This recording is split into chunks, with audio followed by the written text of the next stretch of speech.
Our devotional thought from the New Testament comes from our reading in Matthew chapter 10, verses 37 to 42. I call this the passage of the great ifs. Now, you know me, I like to just highlight and circle things in my Bible that are repetitious. So as I read through it, let me highlight the repetitious word, if. If you love your father or mother more than you love me, you are not worthy of being mine. Or if you love your son or daughter more than me, you are not worthy of being mine.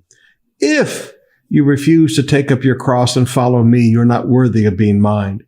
If you cling to your life, you will lose it. But if you give up your life for me, you will find it. Anyone who receives you receives me, and anyone who receives me receives the Father who sent me. If you receive a prophet as one who speaks for God, you will be given the same reward as a prophet. And if you receive righteous people because of their righteousness, you will be given a reward like theirs. And if you give even a cup of cold water to one of the least of my followers, you will be surely rewarded. Now, did you see all of that? These are conditions and blessings, conditions and promises. If you meet the condition, this will be the promise. Let me say that again. If you meet the condition, this will be the promise. He said, all right, if you love your father and mother more than Jesus, he says, this is the promise.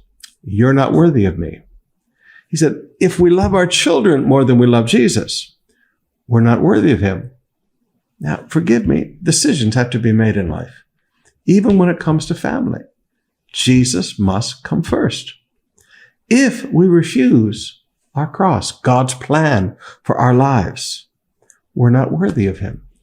Forgive me, brothers and sisters, but when we got saved, we walked into a whole new dimension. God has a plan for your life. He's not asking you to take up his cross. He's asking you to take up your cross. What is God's plan, God's will for your life? And if you reject his will for your life, he said, you're not worthy of me. He said, if you cling to your life, and I like that, your life, if you cling to your life, you will lose it. I try to teach young pastors, one of the greatest causes of failure in the ministry is young pastors want to cling to their life. They want their travel. They want their BGC lifestyle. They want their going around. They want their weekends. They want their parties. And forgive me, when he called us to the ministry, he called us to a life of sacrifice. If you want your life, yeah, sometimes you get up at 2:00 in the morning and you go to the hospital and you visit somebody. And you know what? That doesn't fit in your life, but it fits in the life God has called you to. If you cling to your life, you'll lose it.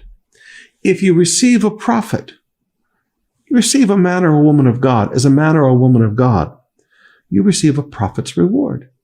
You know, there are people that when I was a young man, 23 years old, for some reason, COP received me as a man of God.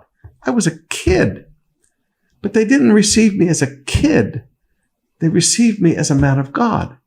And because of that, God has blessed the church. They received the prophet's reward.